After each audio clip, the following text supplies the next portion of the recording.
call this meeting of the Village Board of Trustees to order. Will you all please rise for the Pledge of Allegiance? I pledge allegiance to the flag of the United States of America and to the republic for which it stands, one nation, under God, indivisible, with liberty and justice for all. Okay, thank you all very much.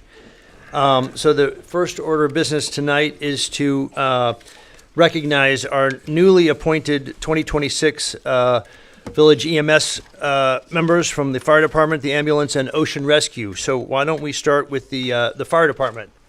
And we have Chief Polis Walker, First Assistant Chief Richard Fowler, and Second Assistant Chief Kenneth Lockhart. And we got Graham even here. And Shane. Come on, no, it's all good, all good. You can all come in.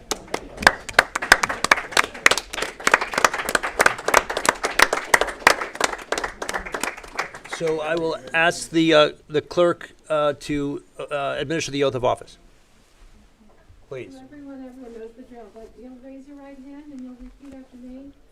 On behalf of the state of New York, the county of Suffolk, and the village of Southampton, I state your name. Do solemnly swear. That you will support the Constitution of the United States.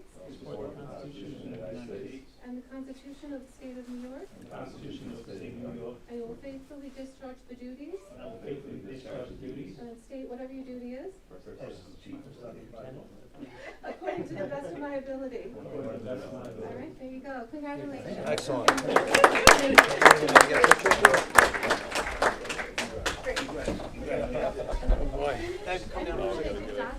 Just meet me over in my office. We'll have to do the other. Yeah, Kenny's not official yet. He's not recognized. Congratulations. Congratulations. Congratulations. Graham, you look sharp. All right. So here we will get a couple. Wait, we gotta get a couple of shots, please. All right, and look at Nancy. Okay. Great, thank you. Excellent, thank you.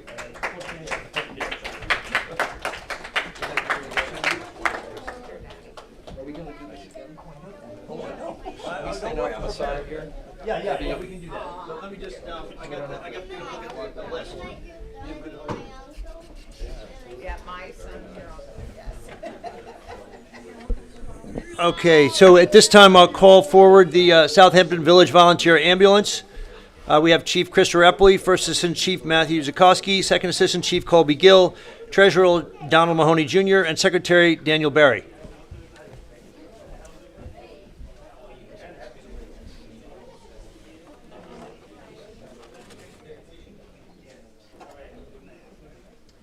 And the clerk will administer the oath of office. So you'll raise your right hand, repeat after me. On behalf of the state of New York, the county of Suffolk, and the village of Southampton, I state your name. Colby Gill. Do solemnly swear. Do solemnly swear. Support the Constitution of the United States. Support the Constitution of the United States. The Constitution of the state of New York. The Constitution of the State of New York. You will faithfully discharge the duties Faithfully discharge the duties of state your Chief.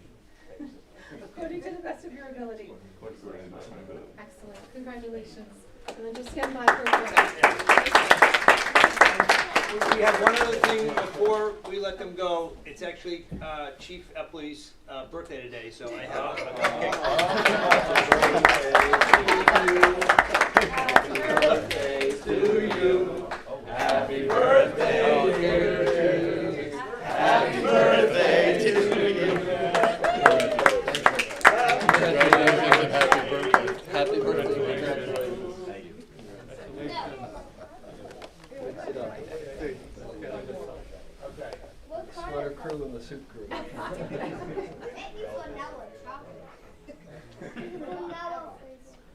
you. Thank you. Okay. Have a good night. Take care. All right. Well, listen, I'm going to see you. Hey, what's going on?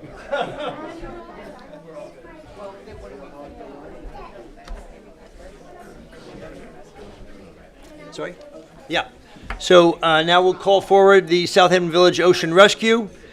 Chief Alex King, First Assistant Chief Kyle Cranston, Second Assistant Chief Vinnie McGann, Captain Luke Connor, Captain Olivia Zachman, Captain Sarah Topping, Lieutenant Bruce Liebman, Lieutenant Dylan Henderson, Lieutenant Jim Emack, Lieutenant Billy Malone, Auxiliary Lieutenant Elise Bennett, Auxiliary Lieutenant Lauren Matson, Secretary Wendy Neisberg, Treasurer Michael Neisberg, Executive Advisor Miles Brucciolari, Executive Advisor Midi Abadessa, and Ex-Chief Advisor Nick Palumbo.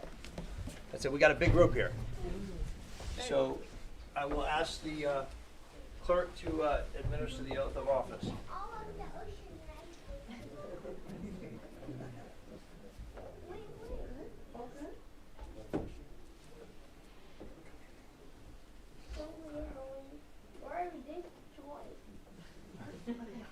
All right, everyone. So just raise your right hand, everyone, and repeat after me. On behalf of the state of New York, county of Suffolk, and the village of Southampton, I state your name. Do solemnly swear. To support the Constitution of the United States. And the Constitution of the state of New York. And will faithfully discharge the duties. State the title of what your duties are. According to the best of your ability. Congratulations.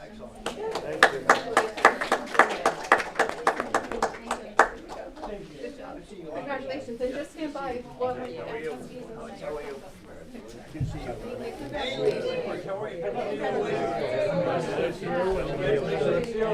Oh, guys, you're still doing that cold water plunge? Congratulations.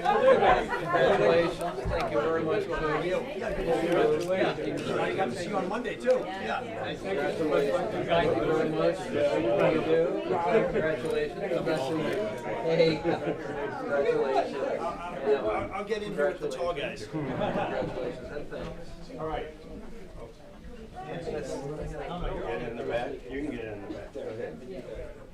Okay. No, fine, fine.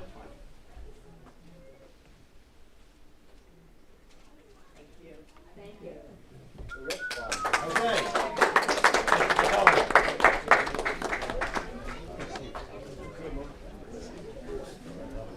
So can we do these guys at Christmas next year? Yeah. Yeah. And no cupcakes. Well, some of us need green. And then we'll get blue and white. Hey, how are you? You all right? Sorry. You good? Yep. Okay. Okay, and just so people know, Trustee Stevenson let me know earlier that he had a family matter come up and that he was not going to be able to join us this evening, so it will just be the four of us. But we have a quorum, so we can continue with our business. We'll let the hallway clear out a little bit, maybe. Yeah, Scott. Close the door, I think, yeah.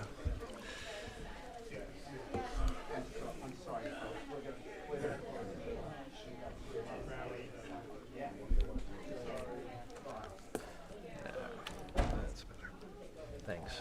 Okay. All right. At this point, I will turn to our village administrator for public comment. Did We actually have none tonight. no letters? Okay. Correspondence. Anyone from the public wish to speak? Mayor Epley. Mark Epley, 158 Harvest Lane. First of all, I want to congratulate you guys for an incredible 2025.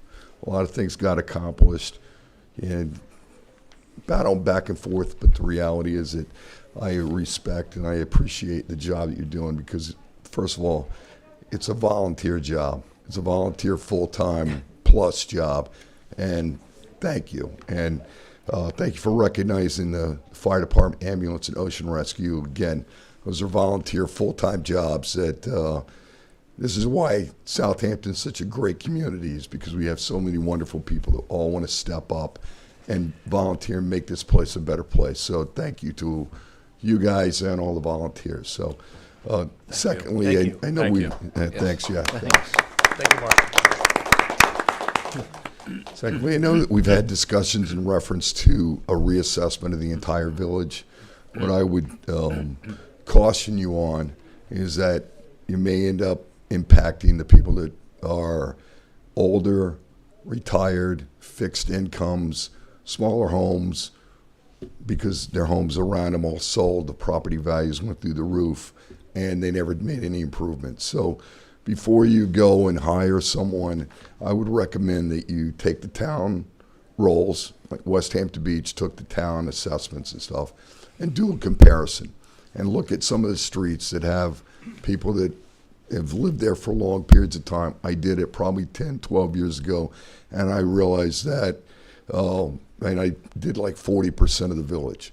And I realized that the people that actually would see the increases at that time were the property owners who had been here for long periods of time, had not done any improvements to their homes, that the properties around them all sold and larger homes were built.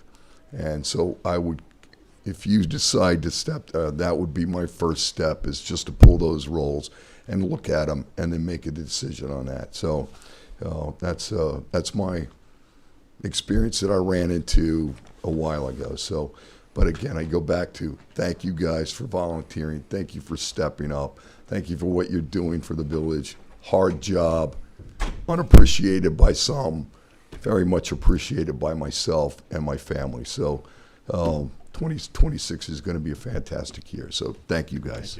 Thank you, Mark, very much. Anyone else on Mr. No, yeah, let's call him up, Mr. Rung.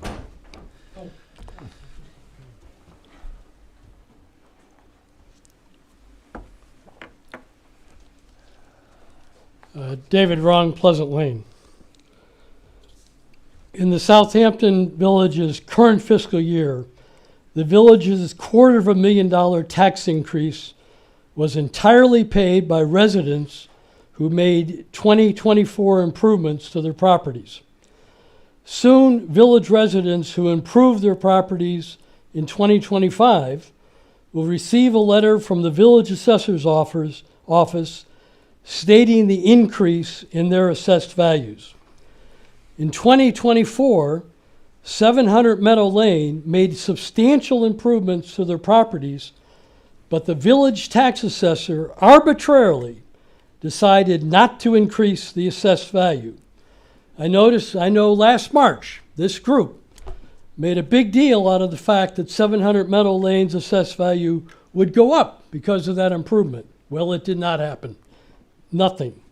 700 Meadow Lane, which sold for $112,500,000 in 2024, is already drastically underassessed. All residents who received increased assessed values or will receive them in 26 or in prior years should file grievances and demand to be treated like 700 Meadow Lane. Since we now know that the assessor has discretion in the amount of costs that he adds to your renovations for the assessed value, and as a matter of transparency and respect for residents, I believe a standard operating procedure should be the inclusion of the computation of every assessed value increase with the letters that are sent out to the residents. This is just a matter of transparency and respect. When beneficial treatment is provided to the wealthy, either through deliberate malfeasance or incompetence, full-time residents are forced to pay a disproportionate share of the tax burden. Questions need to be asked. Why do other residents have to pay $250,000 on their improvements, but 700 Meadow Lane pays nothing? Another question. Who reviews the tax assessor's computations and judgments? Another question. What do the village auditors say about the internal controls applied to the assessor's work?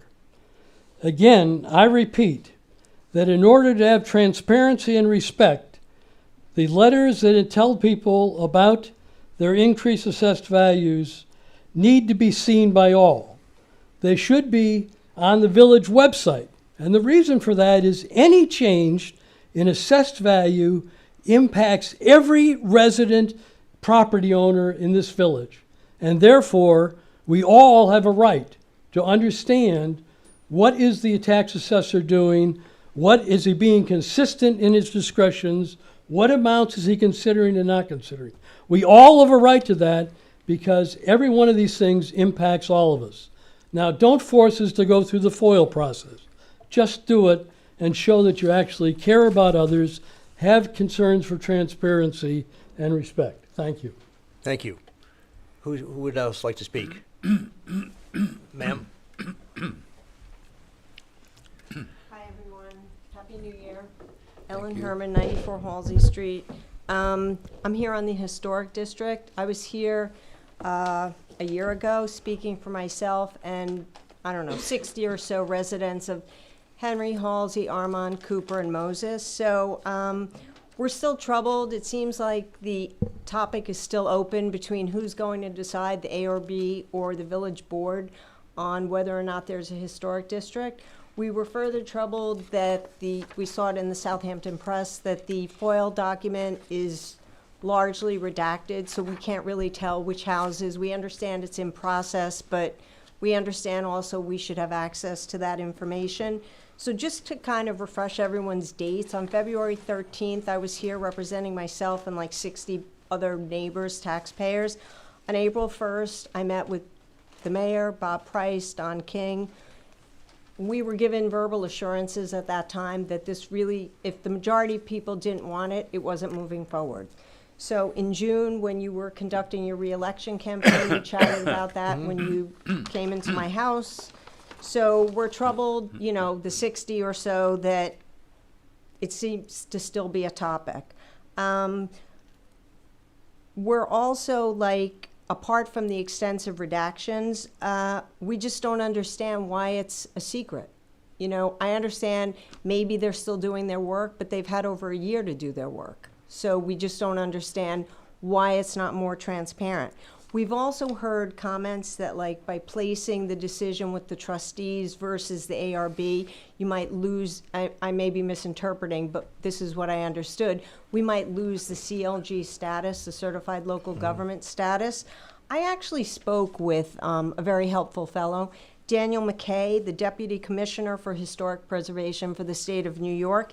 He contradicted that. He said that you don't really lose your I'm not a CLG expert. He's hardly. He said you wouldn't lose it. All you really have to do once you're a CLG is that you file the reports and uphold the laws. And he also explained to me that the size of the CLG, if you expand the district, that doesn't necessarily give you access to more funding.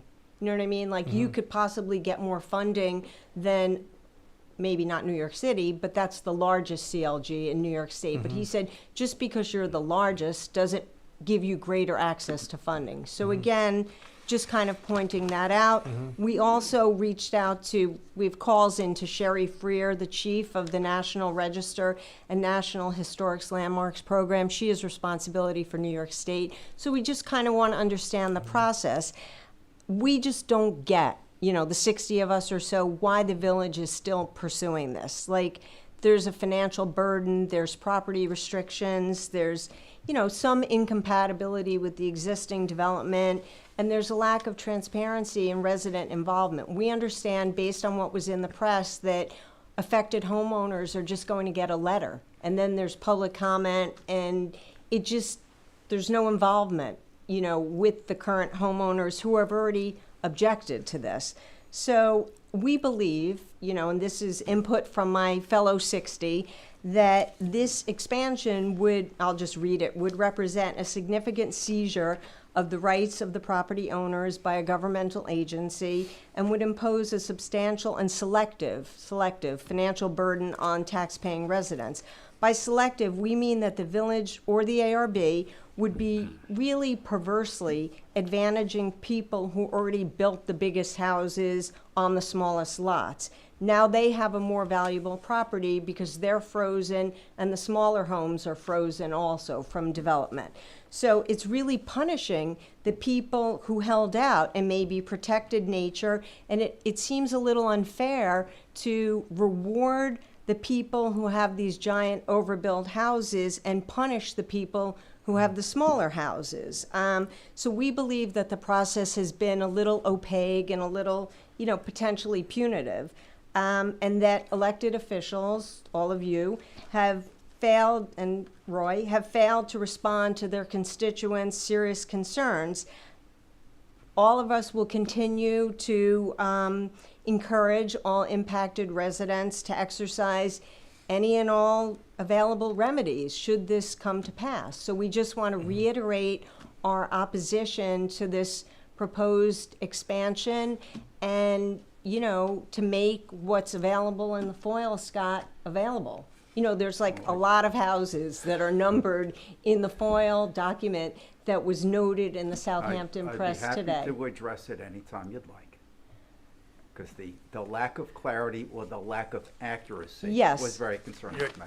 Yeah, I don't want to get into a back and forth here this evening. No. Yeah. So we'll wait to see it, but Yeah. I just wanted to reiterate, and one of my other neighbors couldn't make it. They emailed me, they called me, whatever. But we just want to reiterate that the concerns of the 60 and growing list, we're polling people last February in the, in the height of a snowstorm. We can poll, Yeah. exactly, we can poll them further, but I just don't believe that they'll be in favor of this. So, like John Bennett said that time, listen to your constituents. Yeah. So that's No, it. No, thank you, Ellen. I appreciate it. But I would point out that actually the third resolution this Yes, evening I is a know. notice of public Yes, hearing I to saw that. change the law. I hope so. Yeah, so that it can be changed to, again, the Board of Trustees making Great. these designations. Okay, Okay, all right. Good. Thank you, Ellen. I think one of my colleagues wants to, one of my neighbors wants to chat. Sure. Yeah, there she is. Hi, I'm Jamie Lesberg. I'm Ellen's neighbor at 88 Halsey.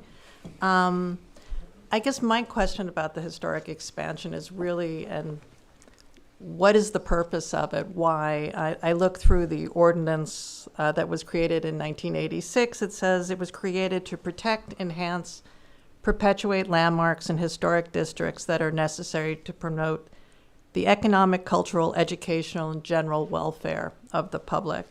And I was especially affected by the word economic, because from what I hear, this expansion, if it's approved, will certainly affect my and my neighbors' economic welfare. And I should qualify that by saying those of us who haven't sold out, Mr. Epley, who said earlier, who have been here I've been here for 40 plus years, and I haven't, expanded and built a McMansion on my home. Not to say McMansion, because we do have a very aggressive ARB, who, just last year, they on Halsey, they stopped a flat-roofed house from being built. It's into a triangular structure. It was a major change to the design, and I've seen them literally point by point design homes that are brought for them. The people come back 3 times, and I've watched them, 6 inches off this cantilever.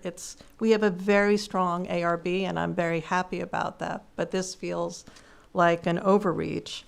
I looked at the first draft of the report that talks about mine, Ellen's, and the Price's houses as examples of Dutch colonial revival. Yes, they are. They're mediocre, I would say, examples. There's nothing particularly outstanding about them. I've never seen anyone slow their car to stop and look at our houses. It's just we happened to be 3 in a row, so it was a great picture snap for the draft for the report. And the most recent, and in fact, Ellen's was changed into, when she renovated her house, she made the windows symmetrical. None of us have these light flanked entryways that they say is typical of this colonial revival. And then in the most recent draft report that was released this week, right before the completely redacted conclusion, it says that the village of Southampton remains a premier vacation, second home destination, talks about the leisure activity and the real estate, persists as the forces driving the local economy, and then it says, due to an increase in the cost of living, fewer working class families remain in the area, and unaffordability continues to challenge those that do so. I just want to go on record that this expansion of the historic district will ensure that that challenge continues. And the implications are that only rich people need apply to live here. Thank you. Thank you very much. So, Would anyone else like to speak? Mr. Deasing.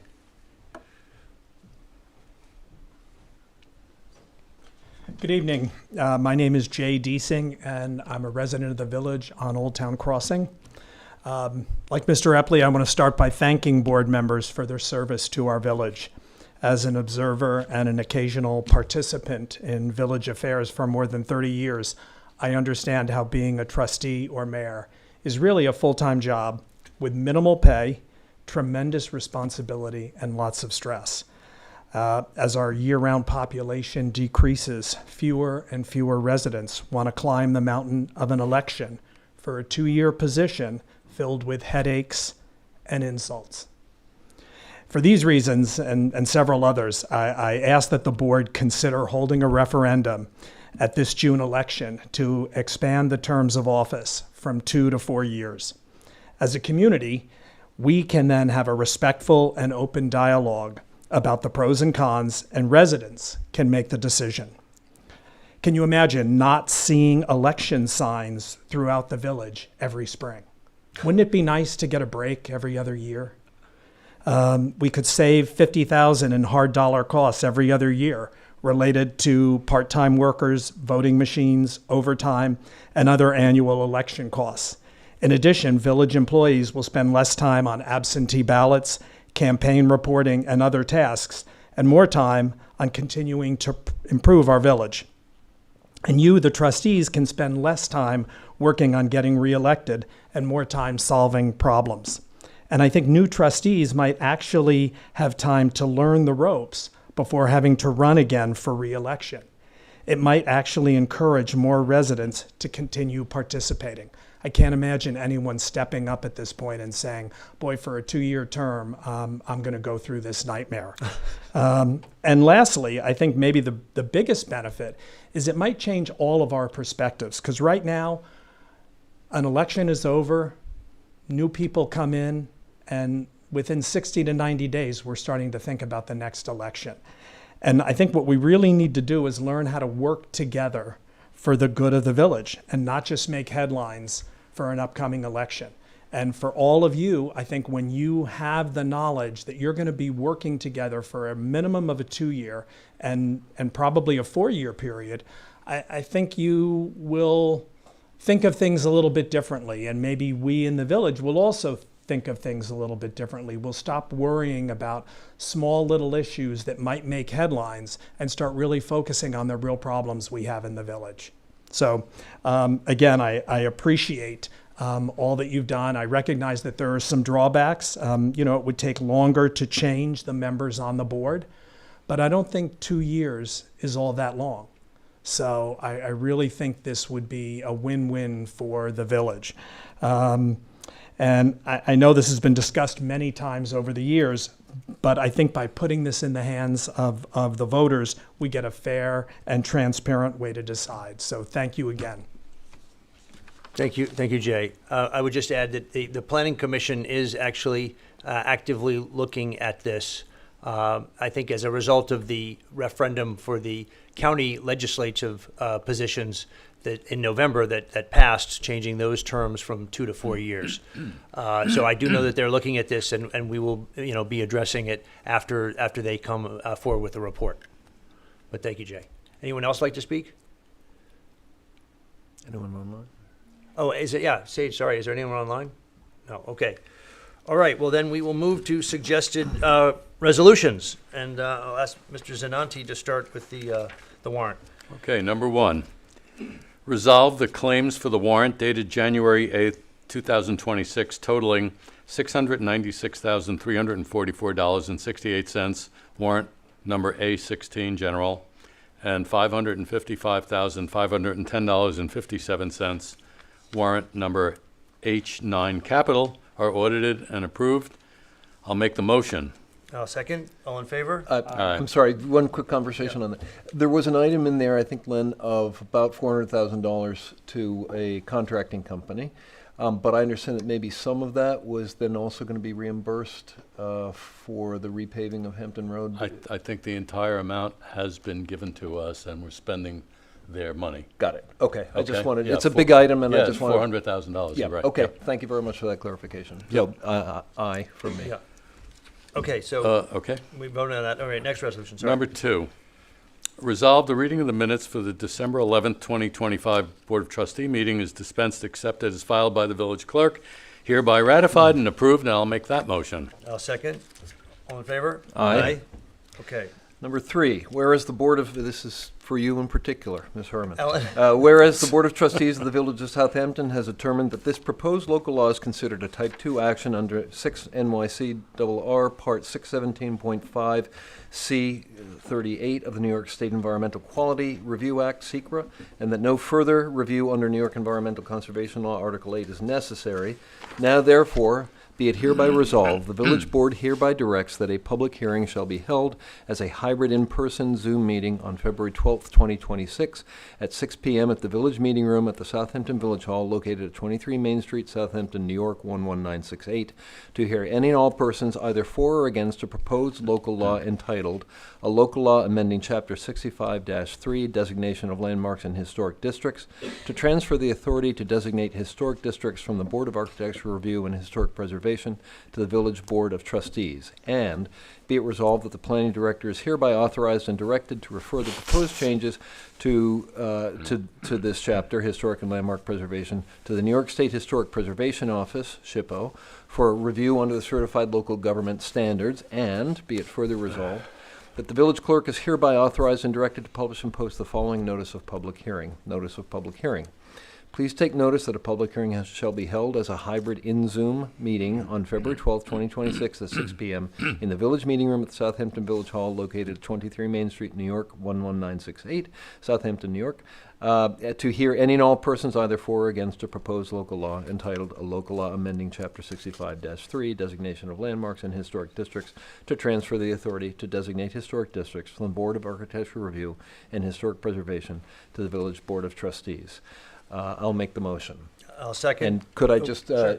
let you know, I'm glad you contacted the someone at SHPO, it sounds like, on this. This would make us conform with respect to historic districts with the town of Southampton, the village of Sag Harbor, and the village of East Hampton. All of those municipalities around us that are CLGs have that authority for district creation or enlargement with their town or village boards. Thank you for letting me make that comment. Also, I'd like to point out that the copies of the law are available through the village clerk's office.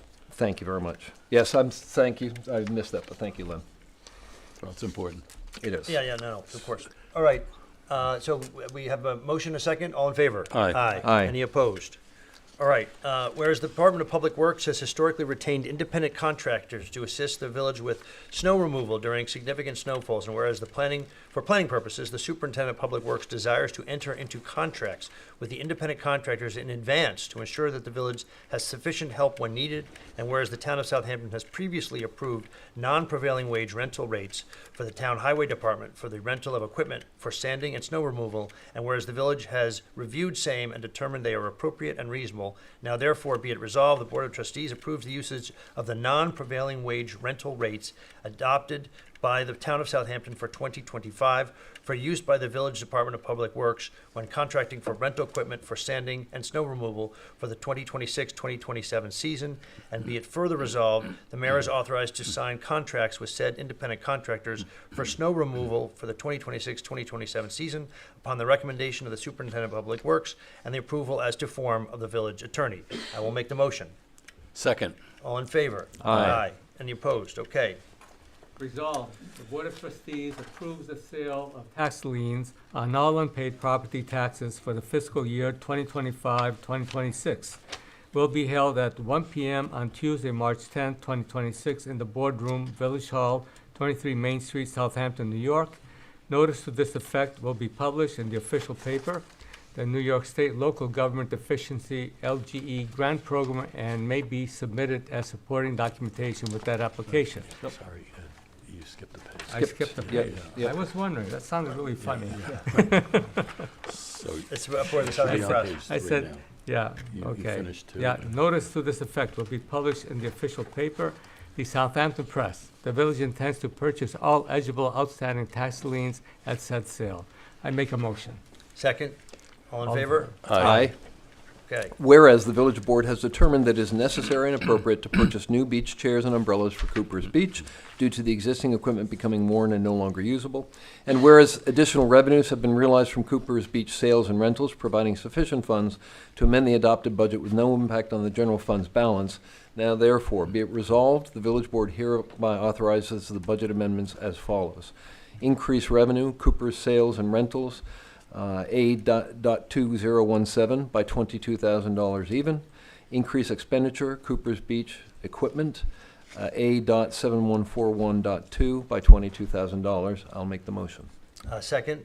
All in favor? Aye. Okay, it's a little lengthy. Whereas the town of Southampton have proposed a regional marine operations shared services project involving the acquisition of a marine barge to be jointly utilized by participating municipalities for navigation safety, marine infrastructure work, and emergency response activities. And whereas the proposed project is intended to improve the efficiency, reliability, and cost effectiveness of marine operations by reducing duplicative capital expenditures, limiting reliance on contracted services, and strengthening intermunicipal cooperation. And whereas the proposed shared services approach would allow participating municipalities to access a regional marine asset without the need for each municipality to independently purchase, operate, and maintain a marine barge. And whereas the town of Southampton intends to submit an application for funding through the New York State Department of State Local Government Efficiency LGE grant program to support the acquisitions of the marine barge and the establishment of a formal shared services framework among participating entities. And whereas the Village of Southampton recognizes the regional value of this initiative and the operational and fiscal benefits that may result from participation in the project, now therefore be it resolved, the Board of Trustees of the Village of Southampton hereby expresses its support for the Regional Marine Operations Shared Services Project led by the town of Southampton, and be it further resolved, the Village of Southampton affirms its intent to participate in the project subject to final terms and conditions through the development and execution of an intermunicipal agreement or other appropriate shared services arrangement, and be it further resolved that the Village of Southampton authorizes its designated officials to cooperate with the town of Southampton and other participating municipalities in project planning, coordination, and implementation efforts related to the Shared Marine Operations Initiative. And be it further resolved that the mayor is hereby authorized, subject to the approval of the village attorney, to execute an intermunicipal sharing agreement with the town and any other participating governments for the shared barge, as well as a letter of support for the town of Southampton's application to the New York State Local Government Efficiency Grant Program. And be it further resolved that this resolution is adopted in support of the town of Southampton's application to the New York State Local Government Efficiency Grant Program and may be submitted as supporting documentation with that application. So I'll make the motion. I'll second. And just a discussion. So this is something that Councilman Pell came to me in the fall for sharing actually a couple pieces of equipment. This was something that he was very a huge proponent of. And again, I've spoken to the fire department, and the fire department does have one boat. But should that boat be down or a mass casualty, for example, in Shinnecock Bay, need an additional vessel, we would be able to call on this vessel at that time to be used in that event. So it really only means that when we use the boat, we would obviously be responsible for filling it up with a full tank of gas, just like you do a rental car before you return it. But I know that there are multiple other entities here that want to share in this. West Hampton and as far away as Shelter Island will also be joining in this to have this shared asset. And again, the state is providing the lion's share of the cost for this purchase because of the fact that it will be shared amongst multiple municipalities. I don't know. Eileen, did you have anything you wanted to say further about this? I knew you were on the phone with the town attorneys. On the shared agreement? Yeah. Yes, they're working with each of the municipalities that are sharing this. It's West Hampton, Sag Harbor, the town trustees, Shelter Island, us. And they're gonna, once they get everybody's comments on the agreement, they'll finalize it. Yeah.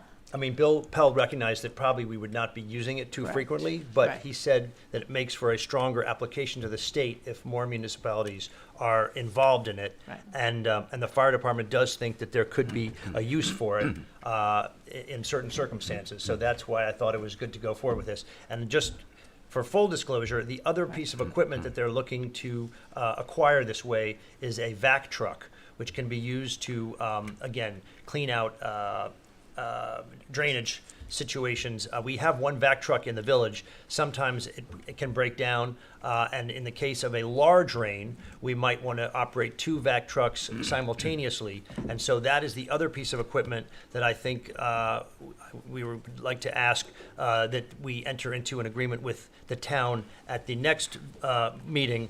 They just did not have all the paperwork finished for that at this time. What they had completed at this time is this boat that we're talking about now. Any other comments? In my view, shared services is truly a best practice for government, allowing for complementary services and resources to be shared between governments. And precisely because we may not need it all the time, it's a great example of a shared service. So I think this is a very smart thing for us to be doing with the town and the other entities. I would just comment, I've heard from a lot of my boat owning friends that the 2 happiest days for a boat owner are the day they buy the boat and the day they sell the boat. But I just want to make sure there's not sort of a hidden risk that suddenly in a year or 5 years from now, we're getting a sort of ongoing bill even without use for $50,000 or $100,000 to help maintain There's no this. cost to us except, For we're use. obviously responsible for maintaining it Yep. while we're using it. Any damage we occur, we're trying to hammer out some of the provisions. Well, about- as And a full tank of gas. As Deputy Mayor That's true, Len actually, Zananti yeah. said, I think this is a best practice and a win-win, so I'm in support of it. All right, Trustee Simeoni, do you have any comments? No, Okay, you said all right, it so all. we have a motion, a second. All in favor? Aye. Okay, thank you.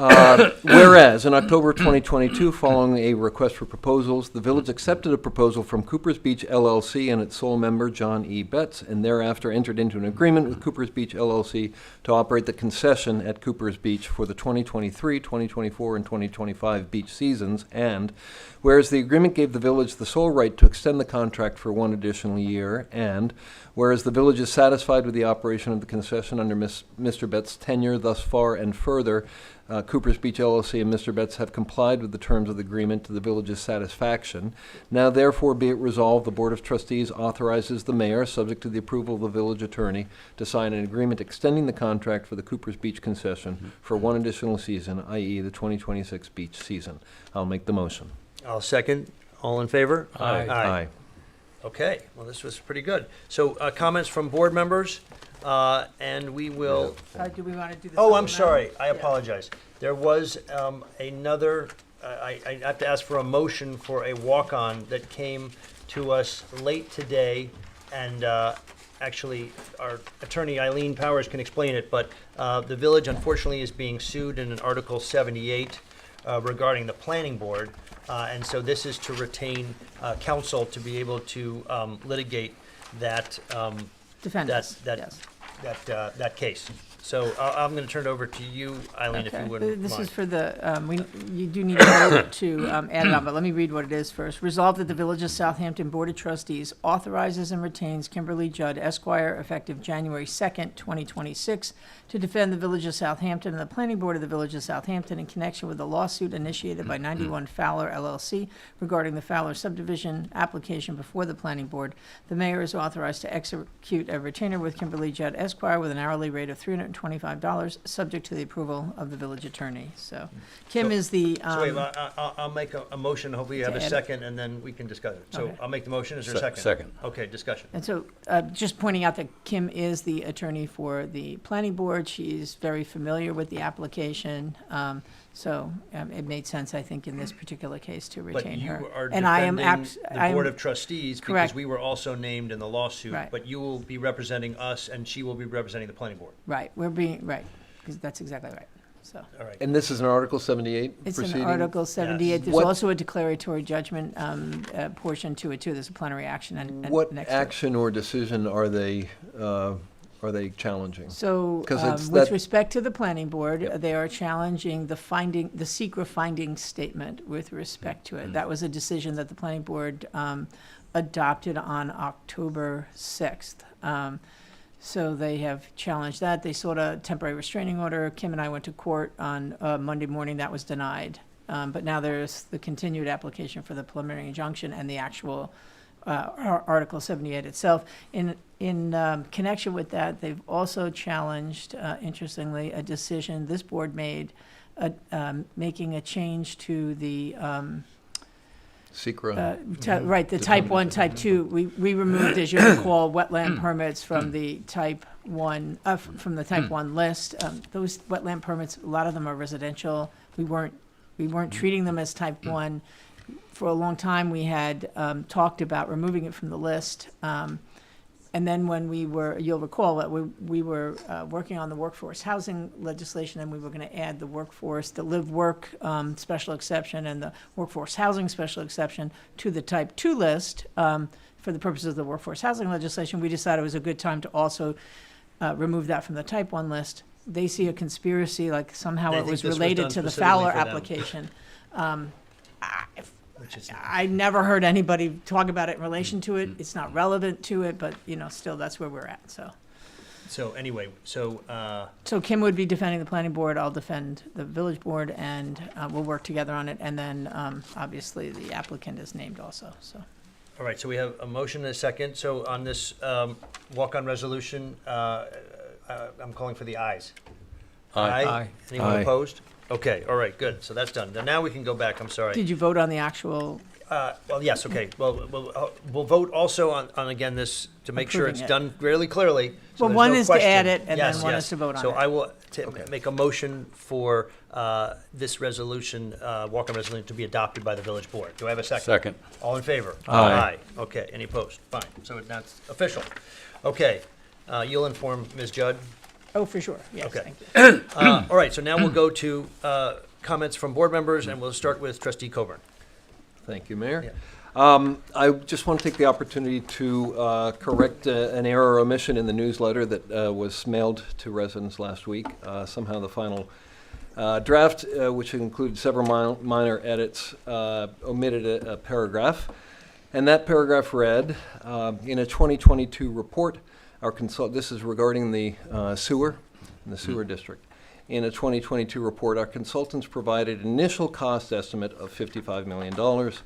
This estimate is being updated and will likely increase due to inflation, as well as certain adjustments to technology and overall scope as plans are revised. So I just wanted to put that on the record. And there were also some facts and figures, unfortunately, that weren't included. I just wanted to put them out there. There is a map in the newsletter that shows the proposed district. Again, there may be some minor adjustments, but nothing major certainly has been discussed by the task force. As of the report of 2022, the proposed district included 254 properties in total. 75% of those are commercial properties. It's basically the downtown area with some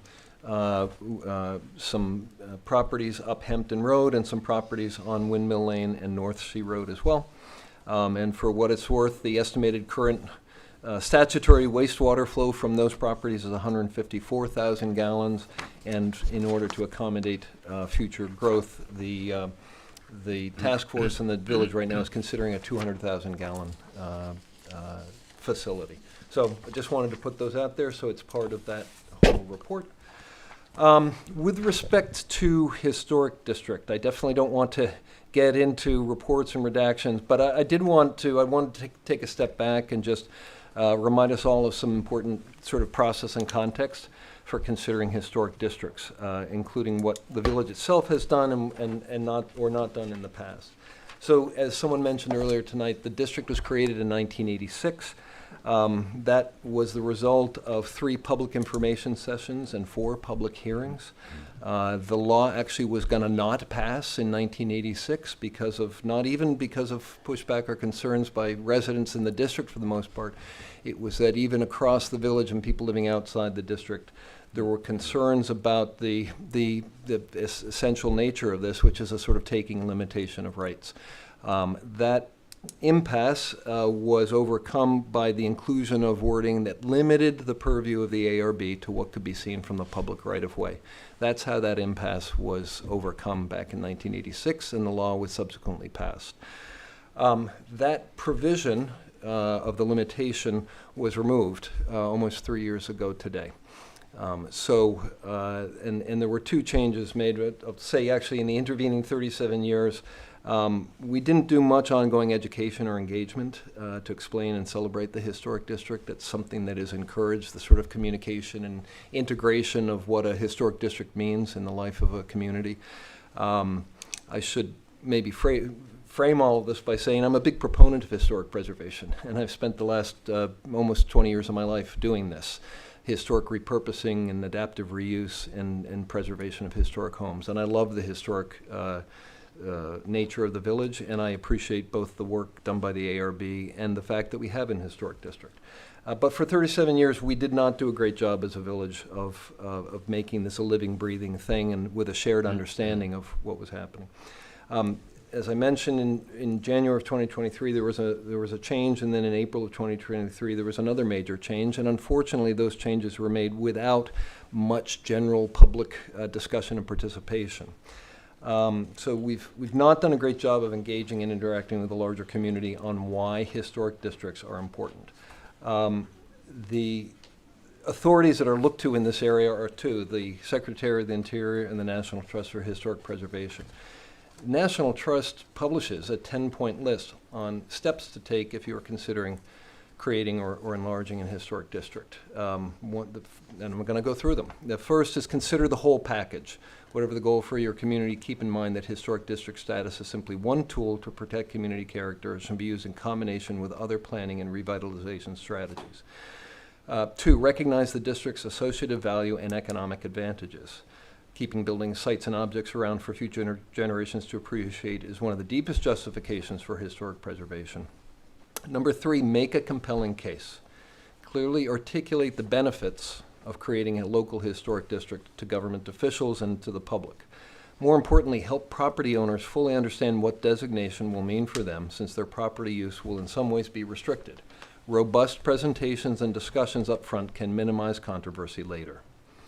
Number four, this to me is a really important one, form a broad-based task force. Bring together community members who are hard workers, civic-minded, supportive, and willing to learn. Get the local governing body to pass a resolution recognizing the task force. Let that group become the primary driver for creating the local district, and may even position some of its members as candidates for appointment to the ARB. Number five, launch a public awareness campaign. I'm going to just go through the headlines now. Number six, ally with a local nonprofit, preservation organization, or historical society. Number seven, identify and gather information on your community's historic resources. That's essentially what we're doing now through this survey by Preservation Studios. So we sort of jumped ahead to number seven. Number eight, set the district boundary lines. Number nine, go through the design review process. And number 10, keep educating even after historic designation occurs. The reason I wanted to mention this is just, we look at this as one thing. But to be successful, both in creation and ongoing, there's a living, breathing aspect to historic districts, and there's an obligation for the village to make that happen, to help people understand what those benefits and limitations are. The data will say that creation of historic districts tends to have, over time, an additive effect to values. That's on average. That's what the data says. One of the reasons for that is that a lot of historic districts are created basically as a first step in massive sort of urban revitalization when blight has occurred. So there are 5 historic districts in Detroit right now that didn't exist 10 years ago. And they were done in order to catalyze reinvestment in some of the neighborhoods that had been abandoned. There's a big caveat to it, which is that the data will say that historic districts reduce value in places where land values are high and the opportunity for development or redevelopment is limited, which is a place like Southampton. So I think we need to recognize that there is that risk, and it should just be part of the understanding, in my opinion, as we go through this process. I'm not saying I'm against expanding the historic district, but I wanted to just put some of that context on the table. And then, the last quick comment, with much of the work on the Gin Lane Green Buffer complete, I'd like to request, maybe Scott, you could do this, that we just reach out to the partner organization, which is the Lake Agawam Conservancy, and have either them or their coordinating engineer confirm in writing to the village that the work done to date conforms with the approvals and permits that have been received. I think that would be good housekeeping on behalf of the residents of the village. And with that, I will say goodnight. Thank you, Trustee Coburn. We'll go to Trustee Simeoni. Yeah, well, thank you, Trustee Coburn. I really appreciate your presentation about the historic district. I think it's very important that that it be done properly and that the public and the officials involved really understand the implications and what is really involved in creating a historic district and whether we should go forward with it. Other than that, I think it's just heartwarming to see tonight's safety services being inducted into the village and their services, and their services are very appreciated, and I thought it was very heartwarming. That's all I have to say for tonight. Thank you, Trustee Simeoni. And Trustee Zananti. Thank you, Mayor. So with respect to traffic, we're keeping our eye on the ball with the events on County Road 39. Back in the middle of December on the 19th, the mayor and I and the chief met with the town highway superintendent as well as two of the town council members, Iacilli and Neely. And the goal is to keep this going so that traffic is mitigated through the spring and into the summer so that we don't have the residential street clogs that we've had. So we will be meeting again in later in this month in January. The light sequencing was not done correctly. It was corrected. We learned that at the meeting on December 19th. Traffic is flowing better, but there are additional tweaks that the town highway superintendent wants to make and has requested that from the county. County's in charge of traffic lights. County's in charge of the whole route because it's County Road 39. I also would like to congratulate and send my best wishes to the newly appointed officers for the ambulance, fire, and ocean rescue group. I think 2025 was a significant year in my eyes. I think we've accomplished a lot. The sewer, although we can't talk about it, is definitely making strides to becoming a reality. Traffic mitigation is at the top of the list. Our cell tower has finally received the building permit, which will improve our first responder communications. And we have proactively started the process of publicizing the generous grants, and Sheila's in the audience, the generous grant program for replacing the septic systems for our residential neighborhoods, which is probably the single most important thing we can be doing to clean our water bodies up. And also look forward to meeting with the Veteran Hall Committee, which is meeting on the 14th to begin planning for the July 4th parade. And with that, I will say good night. Thank you, Trustee Zananti. So we obviously tore through Christmas and New Year's since our last meeting was in the first part of December. And I would just like to say that during that period we had a significant amount of snow for the month of December, at least of our later years here. And I want to say and commend the Department of Public Works for their snow removal efforts. They did an outstanding, excellent job, sometimes working for 16 hours without a break. I finally had the superintendent, Steve Phillips, call me and ask me if I could let the guys go home and get some sleep. And I said, yes, they can go home and get some sleep. But they did an excellent job. I think the town was very impressed. Actually, people pointed out to me that the village did a little bit better than the town overall on our snow removal.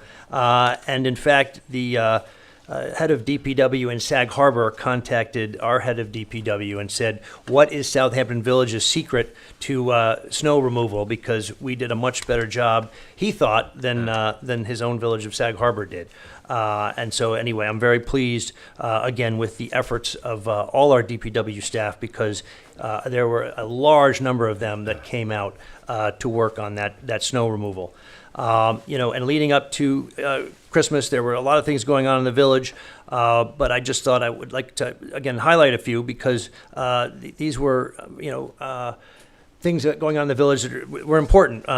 We went down with Trustee Stevenson and Trustee Zananti to Veterans Hall, where we handed over all the toys that were brought in for Toys for Tots to a member of the West Hampton Air Base. That was very heartwarming. And then I spent an hour on the 17th of December working with Molly Bishop at Heart of the Hamptons to, again, put together some Christmas dinners for underserved, underprivileged families who were lined up through the entire Presbyterian church parking lot out into South Main Street. I mean, it was amazing the number of cars that came. And once I got started there, I couldn't leave, and it was amazing. I mean, we had people coming and asking for diapers for their children, cat food for their cats. I mean, it really is amazing the need that is out there. And so, again, I thought it was great to be able to help a little bit in that effort leading up to the holidays.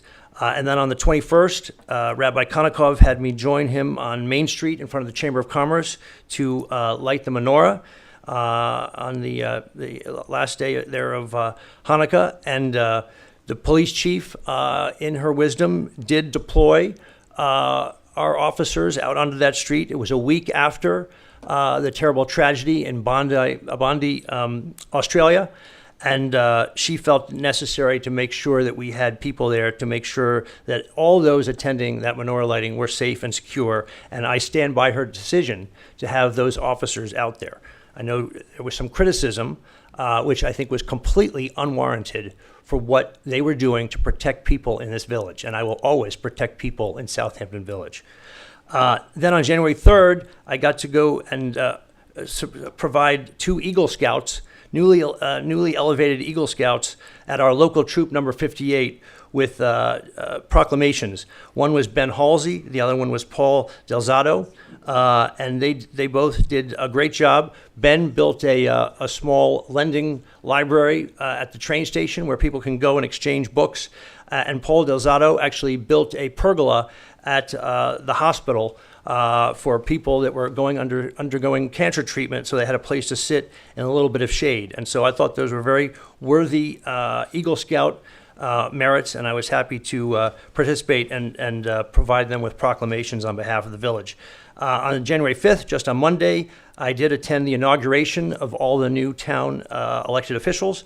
I congratulated Councilman Neely and the town trustees, all 5 of them. One of them is sitting right here in the room, Joe McLaughlin. So I want to congratulate you again, Joe, on being reinaugurated, and enjoyed that very much. And on the 19th of this month, there will be an MLK breakfast, Martin Luther King breakfast, at Blue Mar, starting at 9 a.m. For any of those of you that are interested in attending, I will be providing welcoming remarks at that. Just to give you a few more updates, Village Hall, the renovation of Village Hall, I should say, is going to be again before the Architectural Review Board on January 26th. And I certainly invite any member of the public that would like to be interested in attending that to see what the proposal will be. They've made some revisions to their first initial presentation at the ARB. So that's coming up on the 26th. And then a couple of things that are going to come also later this month, and we've put a notice on the website already, but I just want to make sure the public is aware of this. PSEG is undergoing a major line infrastructure from Deerfield and Watermill to the Southampton substation on North Sea Road and West Prospect Street, which unfortunately will cause some disruption. It's going to come down North Main Street, go west on Willow, by DPW, and then south on North Sea Road under the train trestle to meet the substation there on the corner of West Prospect. They will be doing the work on North Sea Road at night between 7 p.m. and 7 a.m. to try and be not so disruptive to the traffic coming into the village. But I just want people to be aware that's going to start on, I believe, January 20th. They want to come in and start working on that. So that will be disruptive to people that have to travel on those roads. And the other thing that's going to happen shortly thereafter, and I think we have to have another discussion, Scott, on this, is we've been working since I became mayor with the MTA. Dealing with the Metropolitan Transportation is not the easiest thing, but we finally have convinced the MTA to come in and repaint the 2 train trestles that are in the village, one over North Sea Road and one on North Main Street. Unfortunately, one on North Main Street has some lead that has to be abated, but they're going to come in and do that work, and then there's going to be some repainting. In both cases, with PSEG and the MTA, I have told them that if the work is not completed by Memorial Day, they are not allowed to work until after Labor Day. So they both know that those are the rules that the village is laying down. So we're hopeful that the MTA will at least get one of the bridges done prior to Memorial Day. And if they can't get both, they'll come back in the fall to do the other bridge. But I can't remember the last time the MTA painted the train trestles in this village. And if you see the one on North Main Street, it really is it looks like it's in bad shape. Not structurally, but just the way it appears. So again, we worked very hard to finally get them to agree to that. And now they're coming at the same time that PSEG is coming. It's quite amazing. But we are working around to figure out how the MTA can have access at one while work's being done at the other, and vice versa.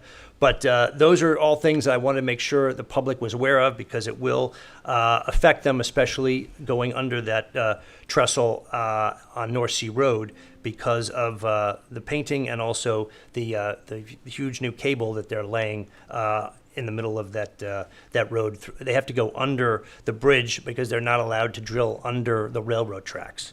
For some reason, it's safer to go under a bridge than under the railroad track directly. So that's why they have to do it at that location. But with that, I think that's it. I wish everyone a Happy New Year, and we'll see you later this month on the 20th is the next meeting? 20th. So thank you all very much. Have a good night. Motion to